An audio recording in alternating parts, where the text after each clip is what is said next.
Welcome to Shakib's education. আজকে আমি আলোচনা করব বীজগণিতীয় রাশি যে চ্যাপ্টারটা আছে তার শর্ট সাজেশন নিয়ে 2025 সালের এসএসসি পরীক্ষার্থীদের জন্য।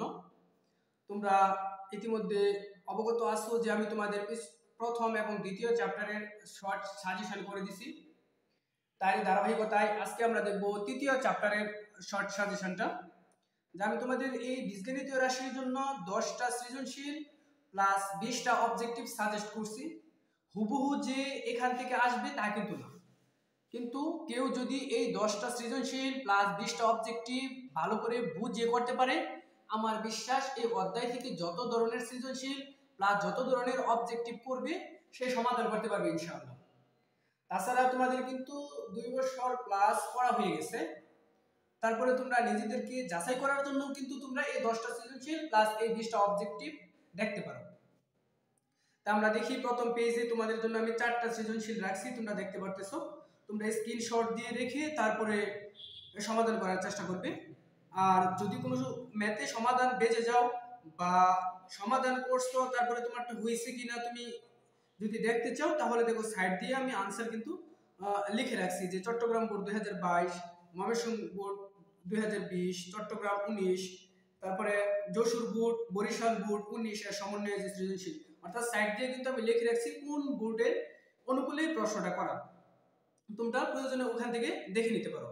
যে অপর পেজের মধ্যে যদি আমরা লক্ষ্য করি, আরো এরকম এখানে 4টা সৃজনশীল আছে। দেখো এখানে 5, 6, 7, 8, এখানে আরো 4টা সৃজনশীল। এই যে সাইড দিয়ে তোমরা আনসারটা দেখতে পারো, যেটা দিনাজপুর 22 এবং চট্টগ্রাম 23, ঢাকা 19 এবং যশোর 20 এর সমন্বয়ে সৃজনশীল। তোমরা যদি পেজে যাও এখান থেকে দেখে নিবা, তোমাদের যে টেস্ট পেপার বা গাইড বই আছে ওখান থেকে দেখে নিবা। তারপরেও যদি কোনো সমস্যা হয় আমাকে ইনবক্স করো, আমি চেষ্টা করবো সর্বোচ্চ বুঝিয়ে দেওয়ার জন্য। আমরা যদি অপর পেজে দেখি, আরো 2টা সৃজনশীল আছে যার উত্তরপত্র আমি কিন্তু তোমাদের সাথে দেই নাই। তোমরা 8টা সৃজনশীল করার পরে এই 2টা সৃজনশীল অ্যাটলিস্ট যাচাই করে দেখবে যে তুমি কতটুকু পারো। আমার বিশ্বাস যে তোমরা 10টা সৃজনশীল ভালোভাবে করতে পারবে। এবং এই 10টা সৃজনশীলের সাথে আমি তোমাদের জন্য রাখছি 20টা অবজেক্টিভ, মাত্র 20টা অবজেক্টিভ।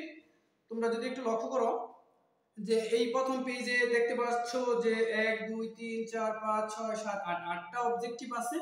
এই অবজেক্টিভ গুলো তোমার হয়েছে কিনা যাচাই করার জন্য দেখবা যে আমি দেখো যেটা সঠিক উত্তর তার উপরে পূর্ণকণিক বা আমরা দশমিকের মতো একটা ফুটা দিয়ে রাখছি, যেটা দিয়ে তুমি বুঝবা যে এটা সঠিক আনসার। তুমি প্রথমে আনসারটা না দেখে করার চেষ্টা করবা, তারপরে তুমি মিলিয়ে নিবে যে তোমারটা হয়েছে কিনা। এরকম ভাবে প্রত্যেকটা অবজেক্টিভের সঠিক উত্তরের উপরে এরকম এই যেরকম ছোট ফুটা বা পূর্ণকণিকের মতো একটা চিহ্ন দেওয়া আছে, যেটা দিয়ে তুমি সঠিক উত্তরটা বেছে নিতে পারবা। তারপর অপর পেজে আরো আছে, আমরা দেখতে পাচ্ছি এখানে আরো 8টা অবজেক্টিভ, অর্থাৎ 16 পর্যন্ত অবজেক্টিভ আছে।